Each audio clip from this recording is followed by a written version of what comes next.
I'm Rachel Horgan. Join me each episode as I sit down with a guest co-host covering the latest business stories in the Seattle area. We'll read the news so you don't have to. This is The Weekly.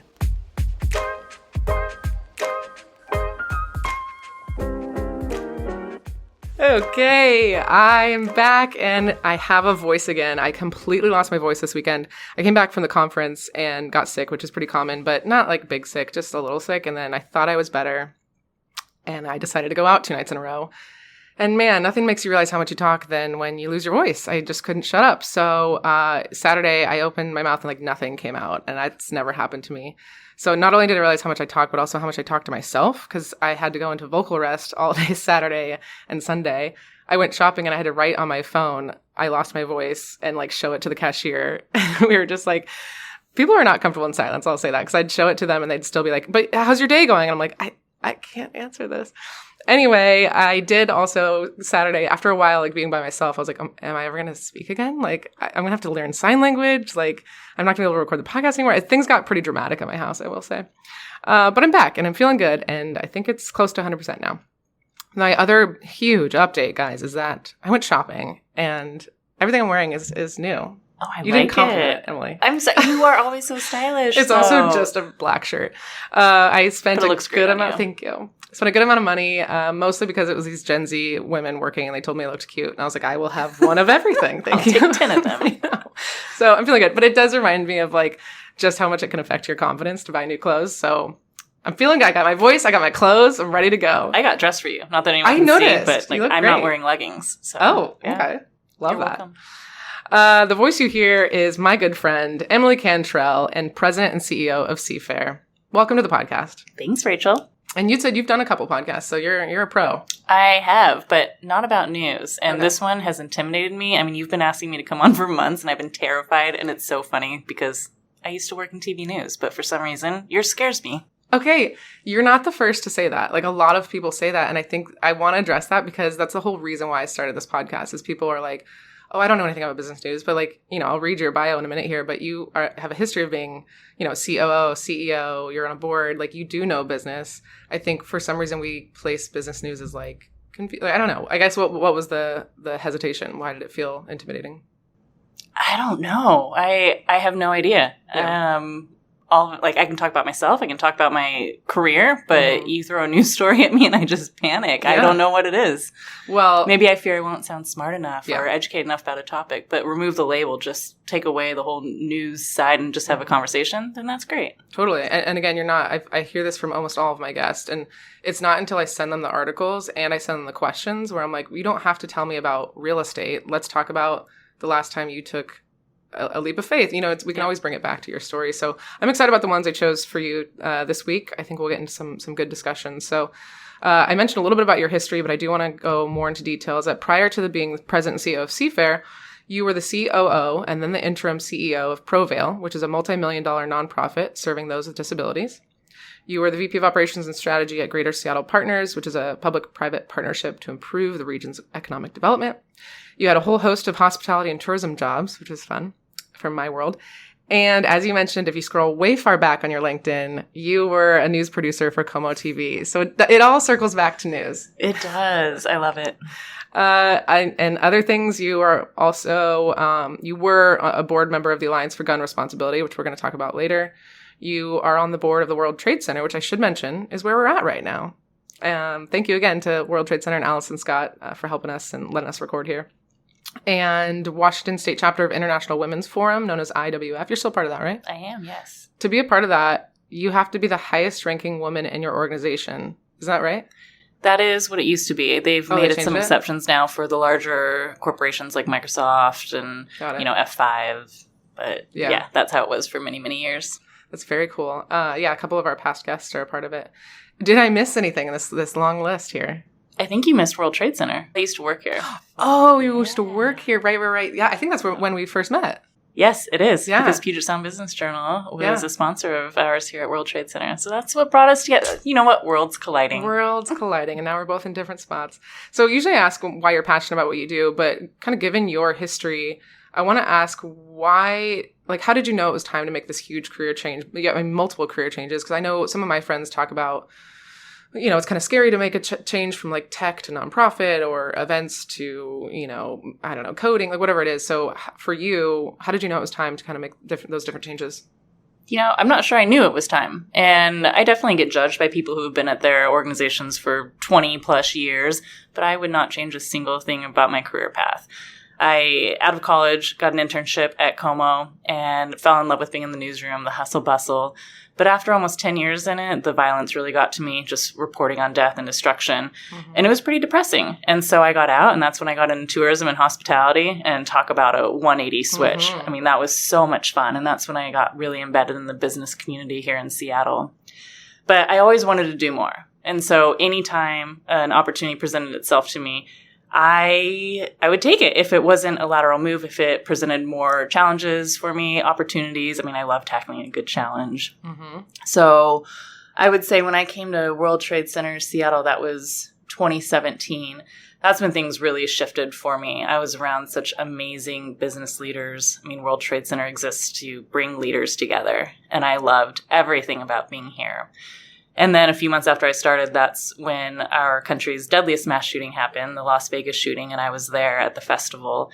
And after that night, I just knew I had to do whatever I could to try and make this world a better place. And so since then, I went to Greater Seattle Partners. I went to PROVAIL, as you mentioned, just trying to focus on equity and inclusion, better opportunities for our region, bringing people together. But I did an executive MBA during the pandemic. It was a global program, so awesome timing on that. Yeah. Didn't know the pandemic I'll travel would hit. the world. No, you won't. Yeah. So after that, I realized how many more opportunities there were. And I went to PROVAIL, and that was probably my biggest career switch that I've ever had. It was a COO opportunity, and I learned so much. I mean, it was a larger nonprofit than I'm used to, almost a $30 million budget, a team of about 500 people by the time I left. Wow. The executive team, I think there were 11 of us, just incredible people, and I learned so much about human services and operating a nonprofit with multiple programs. And I had intended to stay there through 2026, which is when the current strategic plan runs through. And then this opportunity opened up at Seafair. Mm-hmm. And I told myself I wouldn't apply. But then when someone reached out to me about it, and then also my former news anchor and a good friend of mine, Molly, she said, you know, if I could handpick any job for you in Seattle, like a position I would just see you in, it is CEO of Seafair. Yeah. Wow. And I was like, seriously? And so now it's, I think, part of my personal journey. I went from nearly dying in a festival, and now I get to help revive one that I love so much. And this festival exists to bring the community together. So I think it's just perfect. Yeah, I agree. It sounds like there's a mix of kind of personal motivation and your goals to change your career, of what was important to you. Then it was kind of just meeting the right people and seeing what you're capable of. I feel that after meeting a lot of these CEOs and things, I'm like, they're just regular people too. Like, it's not this out of reach position. You know, yep. I think a lot of people can do a lot of these jobs. And then the last one is just kind of having somebody reflect back to you. I've also had that of someone, because there was a job we were both talking about, and I was like, can I really be I don't think I can be an executive director. Yes, you and could. I had multiple people like, yeah, you can. And so sometimes I think that can be important for a career changes, is that support. So yeah, especially women. We tend to think if we don't check every single box, we can't do it. Right, but right. We can. We can. Okay, so let's talk about our stories. So we've got 4 today. The first one is, I do this on some episodes where it's not necessarily an article, but I want to kind of dive into the guest expertise, which is for you, Seafair. I think there's a lot we can talk about the business of Seafair. Then we'll talk about how the mayor wants less cars in Pike Place. Then the third story is potential legislation for nightclubs to assist in violence. And then the last one is, how do we actually help nonprofits? I'm unofficially titling this episode Controversial Topics. That's just perfect. Great. So if you had Thanksgiving, we're recording the day before Thanksgiving. If you had Thanksgiving, you're like, you know what? I want to debate more topics with people that disagree with me, my family. Here, you can choose one of these 4. Anyway, okay, so the first one is Seafair. Some people know Seafair just as the Blue Angels. Yep. Tell us, can you explain a little bit more about, like, what does it all encompass? Yeah, first of all, I will start by saying, yes, it is a full-time job. We have an actual team that puts on the Seafair Festival. You don't just snap your fingers and the Blue Angels show up, or the log boom just magically appears, or a parade goes down the street. So Seafair, this 2024 season was the 75th year of Seafair. So just think before the Mariners were here, before the Seahawks, before we had these sports teams bringing people together, we had Seafair. Wow. And a lot of it actually took place out at Green Lake, which people don't know. I did not know that. Yeah, cool. So it has just grown so much over the years. When I worked at Seafair about 8 years ago in a marketing communications role, it was a full-time staff of 13 plus interns, contractors, for a solid group of, I think, about 30 people, and then thousands of volunteers putting it on. And now we have a small but mighty team of 5 people still trying to recover from the pandemic. And this team, I don't know how they do it. I've only been back in this organization for 2 months now. But we spend a full year planning a slew of events that take place all throughout the summer. So in 2025, we're planning a big kickoff celebration, something we haven't done since pre-pandemic, and just educate people that Seafair is more than Blue Angels. It's more than hydroplane races. So this kickoff celebration will happen first day of summer, Friday, June 20th. Okay. Mark your calendars. And then from there, it just really takes off, and we produce the city's 4th of July. It's the only fireworks show here in the city. That is something I didn't realize. So everybody knows Gasworks Park. You can go to watch the fireworks. It's put on by Seafair. I did not know that. It is. So we actually stepped in. So there was another organizer of it. I think it was One Reel. Don't quote me on that. But they said they couldn't do it anymore. And so Seafair stepped in and actually saved the fireworks show years ago. And it's just grown tremendously. We've started to host some, we now activate South Lake Union, and it's just going to continue to grow, especially as we prepare to host the World Cup in 2026. So this next year's South Lake Union will look even, it'll be bigger, better. So that's the 4th of July. And then we have the Torchlight Parade, which for decades has been on 4th Avenue in the city. And is that during Seafair weekend, or is that a different weekend? So in 2025, it'll be Saturday, July 26th. So it's a week before Seafair weekend. And this next year, we're prepping to move it down to the newly revitalized waterfront. With the Overlook Walk and all the things. That's a great idea. Yeah. Hoping to bring back the Torchlight Run, too. And so that parade, in the past, it would attract like 200,000 people. And we have seen attendance dwindle over the years, hoping that that is revived once we move the location. We have a triathlon. We have a holiday cruise. That's something we're preparing for right now. And that is for individuals with disabilities. So, yeah, we do a little bit of everything. We're also supporting dozens of community events around the region. So that's a lot. That's a lot more than Blue Angels, for sure. It is. Yes. So you assumed your role in September. Are there things for you mentioned a lot of the stuff you're doing in 2025, but is there anything that you specifically wanted to change when you came into this role? I want to help bring Seafair just new energy, new life. And, what's worked in the past might not work moving forward. And so as a team, we decided we want to do what we're doing, but just make it even better. We don't want to reinvent the wheel, but we want to add some new elements. So last year, the previous CEO, Eric Courtney, he did a fabulous job of keeping Seafair alive through the pandemic. Last year, he introduced the Blue Angels walk down out at Boeing Field, where people can actually watch the pilots walk out to. I was there jets. with you, 2019, I think, where you can watch them walk into the. So I think that's Breakfast in the Blues. Yes, that's what it is, which is now called Brunch in the Blues. Okay, that's Seafair's biggest fundraiser, and so now Seafair weekend, Friday, Saturday, Sunday, people have the opportunity to go to Boeing Field. It's open to the public. Oh, to everyone. Oh, okay. Yeah, and so that event sold out last year. And so that's the type of thing that we want to introduce. The kickoff celebration is something that's near and dear to my own heart, just because I think it's really important to educate the region on what Seafair is. and that it is more than just one weekend in the summer. In the past, it was 10 weeks long. We're still working to get back up there. And eventually we want to have a year-round presence. But right now, my personal focus is to secure more funding so that we can grow the team and actually put on these events without burning out everyone who's working at Seafair. Yeah, no, that sounds exciting. So I do have to ask, because this is controversial topics, I texted one of my friends. I try to text and talk to a lot of people before I have a guest on, and just to get other people's opinions on these stories and things. And I was like, yeah, I have the president of Seafair. And she's like, I hate Seafair. I hate the Blue. I was like, strong language. Whoa. I didn't know people were so passionate about it. But she brought up a good point, is that there are people that see the Blue Angels as a waste of taxpayer dollars. They see it as too loud in the city, and they see it as potentially dangerous with how low they fly. So what would you say to kind of combat that and counter that argument? Well, there are definitely people who love the Blue Angels or hate the Blue Angels. Yeah. And it makes me sad to hear someone say they hate Seafair, because, again, Seafair is more than the Blue Angels. Right, but I think a lot of people just think it's the same. Seafair is Blue Angels. Yeah, you know? So that's where the whole education piece comes in. But first of all, we are really empathetic. When I worked at Seafair before, I remember getting an email from someone I went to high school with, and she's like, Emily, I have a newborn. Like, what do I do? And she lived right by Genesee Park.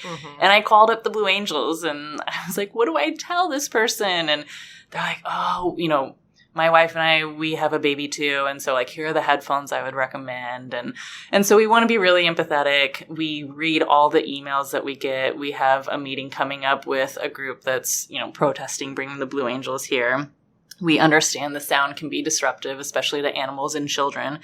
But on the flip side, we try and focus on the broader purpose of the Blue Angels and emphasize and celebrate what they do. And they do a lot for STEM and when they came into town this past Seafair, they actually visited Boeing's STEM summer camps at the Museum of Flight. They love getting out into the community, which is amazing. And then also it's just kind of a reminder of what discipline and innovation can achieve, and getting children inspired to pursue their careers. And you know, we want to honor those that serve in the military. And so this is a really big demonstration.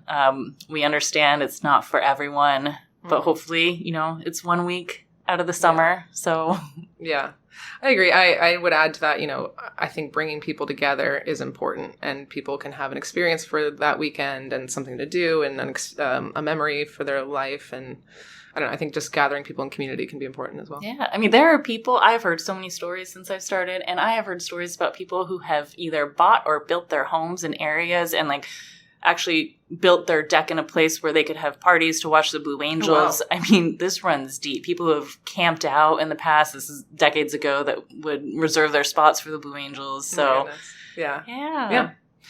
Well, cool. We're going to move on to our next story, which is that the mayor wants less cars in Pike Place. So, I don't know, sometimes I try not to do an article that's just like, we think this, we want this, I want to wait until, like, something's actually done. But in this case, I brought it in because I think it's an interesting topic to debate, which is, should there be cars allowed in the Pike Place, like the main Pike Place area? The mayor basically says, you know, any change is going to be a long way away, but he wants to have it be more walkable, have less cars. He isn't saying necessarily car free, but he wants less. Now, the counter to that is there's approximately 500 vendors there. There's not really a great loading facility, and, you know, you need to do, like, pickups. There's also people that are handicapped that need to go through there and park. The executive director for Pike Place says she wants to avoid big sweeping changes. My personal opinion, I would like to see less cars there. I think that would be a better, like, tourism experience. I also think if we can, like, cut down a whole freeway and build a whole ass tunnel, then I think we can figure this out. You know what I mean? What do you think, Emily? Oh, so very timely. I live a block away from Pike Place, and I was actually up there with my dog this morning getting some salmon to take home to my family tomorrow. And I tend to go there at 5:30, 6 a.m. And all the vendors are still unloading their cars, setting up their stalls. And at that time, like, yes, you have to allow cars. You have to allow them to load. Now, go there at noon, and anyone who has walked down that road, cars should not be there. I remember when I first moved here, my GPS told me to turn down this road, and I was like, oh my god, get me out of here, because you're not moving, and you don't, as a car, I don't want to be here either, guys. I'm sorry. I know, and so that's how I feel every time I'm walking around there and a car comes down. I feel for them, because odds are they did not mean to turn down there, and then once you're down there, you are stuck, and so maybe some better signage. Maybe it is only during certain hours. I think we do have to allow some cars, but no, it should not be treated as just a free-for-all. It feels like an easy solution. Just let some of the vendors through and cut it off to everybody else. I don't know. I'll give Brucey a call. Figure this out. We can figure this out. So this kind of also ties into, there's another article, I didn't make it one of the headline ones, but there's an increase in local traffic. The DSA talked about how this is a big goal of theirs, is to bring, and same with Visit Seattle, to bring local traffic back downtown. We saw that new Overlook Walk come in, and that was seeing about 50,000 visitors a day, which was in the first 7 days. And the article that came out was saying that we're pretty much back to pre-pandemic levels for the first time for local people that live within 10 miles of coming downtown. And I guess that I kind of want to ask you, how does that play into your projections for 2025 for Seafair attendance, and how does that impact kind of your world? Well, I feel like our city is getting less and less car friendly, and I'm thankfully in a position where I can walk everywhere, but not many people can. So I feel like if more organizations are demanding that their employees come back to work, we have to figure out the parking first and foremost. And thankfully, in the waterfront area, we do have free waterfront shuttles during the summer. Bob Donegan from Ivers, he's been a huge supporter of that and helped make that a reality. We do have discounted parking rates around here. People are visiting Pike Place. But in the area in general, I guess I haven't thought that far ahead. Seafair weekend, it's tough to get to. Well, it's not tough to get to, actually. It's really easy to get to if you take the light rail, and then there's a free shuttle to Genesee Park. Getting out of there, if you are leaving after the Blue Angels show, that is when it is difficult. So we are trying to get fewer cars to Genesee Park by doing things like the free shuttles. But yeah, I think it'll be really interesting come January to see what happens in this city as more people are returning to work. I wish I could look into my crystal ball, but... Yeah, and that's the thing. Amazon's new 5-day-a-week thing doesn't start until January, so you'll probably have a better sense of what downtown traffic's going to be then. Yes. Okay, anything else on this one? Nope. That was a short one. Okay. Now we're going to talk about potential legislation for nightclubs. So Tanya Wu, Seattle City Council member, she's proposing that you need to have a license to operate. If you're operating between 2 a.m. and 5 a.m., so typically a nightclub, then you need to have this special license that she's proposing. This would mean that obviously no alcohol can be sold between 2 and 5. I think that's already a law. You need 2 security personnel. You have to have video surveillance of the exits. Security has to check weapons, things like that would go into this license that they need to get. Additionally, of course, they pay this fee to get the license, and then they can get a penalty if a shooting or something violent happens at the nightclub, and they could get their license revoked. So, I mean, I'm really going to turn a lot of this over to you, but it kind of begs the question of what's the responsibility of the business and the nightclub or the bar or whatever to protect us from gun violence, and what's the role and responsibility of the Seattle police or our government or things like that. So, Emily, you are involved, or were involved with the Alliance for Gun Responsibility, and you also did your master's on this topic, I believe, right? So, yeah, where to begin? Yeah, I was like, I don't even know where to start. So you start where you want on this topic. Yeah, so I told you before, I spent months during my executive MBA working on basically what would be a thesis, but my key reflection project was on a moral imperative to balance rights with responsibilities, and it was aimed at businesses, gun owners, but this is a public health issue. It's a crisis that our country is facing. It doesn't need to be this way. It's not this way in any other first world country, but I think with this story and everything that you just said, this is a Band-Aid fix, and I don't even know how much of a fix it would be. I get really frustrated when, gun violence doesn't discriminate. It can happen anytime, anywhere. It happens in broad daylight. It happens, people sometimes think it'll never happen in my backyard. But odds are, it's just a matter of time. So in this particular case, I'm torn with this one. While I think, sure, that sounds great. Maybe it will save lives. Why aren't we tackling the bigger picture?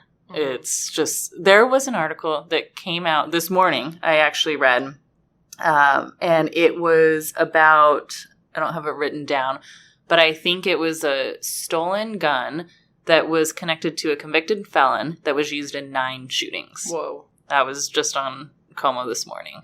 So, yes, this might be great for nightclub safety, but what about the bigger issue we're facing? So when you say solve the bigger problem, what's your personal stance? Like, what do you see helping this in terms of gun safety and gun responsibility? What would you like to see happen? Fewer guns. I mean, if guns made us safer, we'd be the safest country in the world, and we're far from that.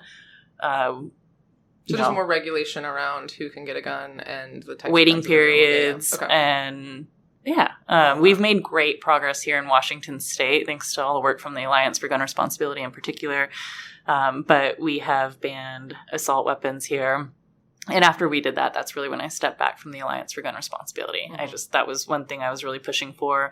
I don't think that those need to be in the hands of, just everyday humans, maybe with our military, or people who are hunting, but, we don't need those on the streets. So I am a big advocate for gun responsibility. I'm not trying to take away all the guns, but just fewer guns, making sure that a convicted felon doesn't have access to a stolen gun and can be involved in 9 different shootings. Mm-hmm.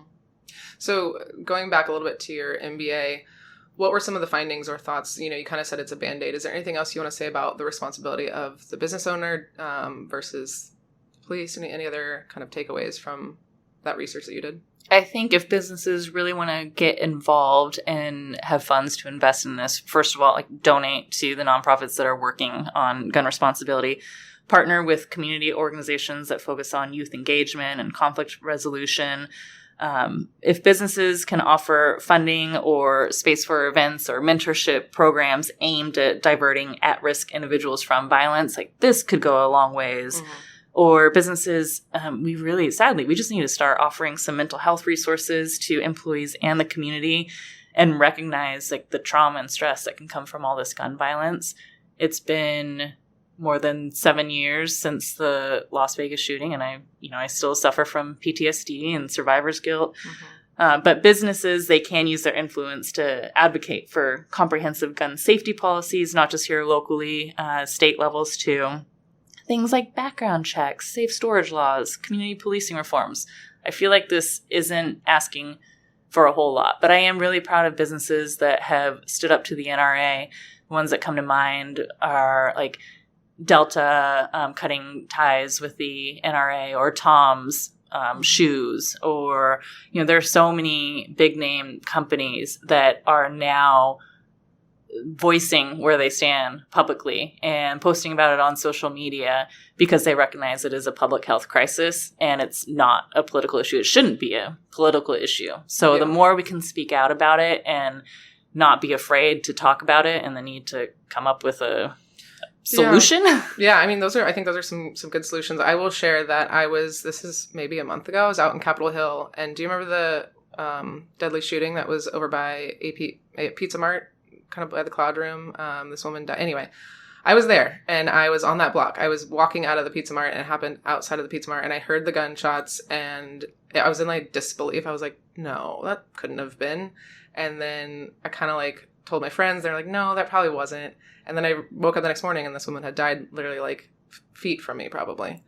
So it's just kind of top of mind for me. And I don't know what the solution is. I think this legislation, if it goes through, I don't think it's a bad thing, but I guess I just feel like the police and the business owners need to work together on some of this, because should the Pizza Mart have more security? Probably. Should the police be patrolling that block? Probably. You know what I mean? Can we do both? Yeah. And first of all, I'm sorry that you were there. And I paused because for a second I was wondering if I was also there, and it's sad to me that I can't, all these shootings, sometimes they blend together, and I worry that as a society that we're just becoming numb to this, and we're thinking this is just the norm, mm-hmm. when that terrifies me. This should not be the norm. But I was also on Capitol Hill. It was a friend's birthday, and I had left, and it was as I was leaving that mm-hmm. a deadly shooting had happened. But to your point, I don't know if businesses should solely be held responsible. Mm-hmm. I do think we need more policing. Seattle has the lowest policing rate in the country. Stats aren't good there, but it's just sad to me that I feel safer in other countries than I do in my own backyard. Just the other day, I was coming home from my boxing gym at 7 a.m. and someone chased me on the street and was yelling horrific things. And I ran into traffic to get away from this person. So that's at 7 a.m. So yeah, kudos to Tanya Wu for taking the initiative on this. Like, I really appreciate that she's like, this is not okay, and she wants to do something about it, but collectively we need to do more. Yeah, I'm in a negative headspace because 2 nights ago, my favorite bar was broken into, and I'm just like, what do we do? They had security cameras, but like now, like, there's not a lot to do. Anyway, okay, let's can we bring this up a notch? Let's bring it up. Let's just remember my new clothes I bought. Okay. Okay, let's move on. I think that gun violence is obviously a massive topic, but I appreciate you starting the conversation, and hopefully listeners, you can have this conversation with people at your house and things. So we'll move on to the last story, which is how do we actually help nonprofits? We sort of talked a little bit about how to help nonprofits, but you worked at PROVAIL, which is a nonprofit. And this article that came out, it's an opinion piece, but I wanted to bring it in because it's kind of talking about how corporations think they're helping nonprofits. And it's like, are you really? Are you just causing a lot more work for these nonprofits? So I'll share that in the events world, I've worked for a couple companies where massive corporations, think like AT&T or whatever, big companies, Microsoft, Google, will hire my company to help them do like a give back thing. And that could be like building a bike and then it goes to a kid. I did one where it was like a stuffed animal and the stuffing was separate and there was a stuffed animal and the AT&T workers or whoever the workers were came in and like stuffed the bear. And then there was like a crayon and that was separate. You had to take the crayons out of the package and put it with the coloring book. It was all this stuff that I'm like, I feel like you spent a lot of money on hiring my company. You had to ship 1 million boxes over here and then you had to produce these separate packaged items and then put them together. I'm like, I think that you could have just given money to this nonprofit or volunteered to help the do you know what I mean? Like, yes. Are we actually helping or are we just making these corporations feel good about themselves on their lunch break? You weren't lying when you said all these are just really controversial stories. And people can't see me just shaking my head at what you just said. Yeah, it might feel good. Was that the best solution? I don't know. At PROVAIL, I mean, I think for a lot of these nonprofits, they would much rather just have the funds. Right. At PROVAIL, we relied on Medicare, Medicaid, reimbursement rates, insurance, and the reimbursement rates don't cover living wages, not even close to it. And so we were really grateful for any sort of sponsorships that we had that could go towards paying living wages, which then allows us to hire staff to serve more clients, because we can't rely on government funding for that. But yeah, at Seafair too. I mean, we are a 501c3 putting on events that bring 2 million people together over the course of the summer. And we rely on sponsorship dollars. And so those funds go directly towards putting on the cost of the festival, which we are barely breaking even. We're actually not breaking even in 2024. It's a deficit budget. And so just increasing costs, and I'm sure all nonprofits are facing increased costs. The wages in Seattle, minimum wage is not so minimum, but the cost of living here is outrageous. So I just think if companies can simply donate to nonprofits, that's fantastic. And then send your teams out to volunteer. Give your teams a couple days off a year so they can volunteer with organizations. And I know in some cases it takes more work to bring on volunteers and then you have to explain what to do. Oh, yes. But every now and then there are some easy things that they can tackle together. Do you have any other advice besides donating money and volunteering, anything else you want to share about what would actually help the nonprofits in town? Oh, man. I think those are kind of the big ones. I know. For me, it all ties back to funding. Yeah. So speaking of funding, part of your role as president and CEO, I believe, is going out and getting those big sponsorships, right? That is what I am focused on right now. So I think you're pretty good at it. What would you say, like, how do you do it? What's a big part? Like, why do you think you're successful at getting some of these sponsorship dollars? Oh, it's fun. Give us your tips and tricks for selling. Honestly, just spending more than 20 years here in the business community, it's the relationships that I have that have helped. And everyone has a Seafair story. Now, for some people, they might not be huge fans of Seafair, but every single person I have approached since I started, and I've approached dozens of people in the last couple of months, everyone has said, yes, let's meet. Let's find a way to partner. And I love that so much. And I'm really grateful for that. This next year, we're really hoping to bring on a 5th title sponsor. And this could be a game changer for Seafair. So fingers crossed that pans out. But I'm also really fortunate that Seafair is such a well-known brand. Right. At PROVAIL, it was really, really tough. And I was trying to get us out there and, educate people on why they should care about people with disabilities and why they should hire them as employees. And so I do not take it for granted that Seafair is a much easier sell than some other nonprofits have. But I think for me, it all ties to relationships. Yeah, I agree. I've been sort of trying to go get the podcast sponsored. I'm hosting an event next year for my 1-year anniversary party. And Congratulations. I just got that sponsored. I can't share too much, but I found the kind of different, when I was having these conversations with, banks and what have you, I kind of kept getting stuck on stats where I'm like, I have X amount of listeners, I have X amount of episodes, and these are my guests and whatever. And I talked to a friend and she's like, you need to talk to them about like the mission of what you're doing and like the vision of what you're doing. So what you're trying to do is democratize access to business news and have people feel more empowered that they can be in the C-suite, and especially people in their 30s and things like that, and bringing people together. I was like, oh, that's a much better sell than like, I get X amount of downloads. Yes. So that's kind of stuck with me. And I'm sure you're probably having those in your conversations of why Seafair is important rather than like we bring X amount of people, which is sure, that's a part of the conversation, but it's not why somebody signs, I don't think, at the end of the day. Yeah, you got to tell a story. Tug at the heartstrings. That's right. Okay, so we're going to wrap up. And like I said, we are recording the day before Thanksgiving. So instead of asking for the best advice, because I think we've gotten some advice throughout this episode, I was going to ask kind of what you're thankful for, what you're grateful for this year.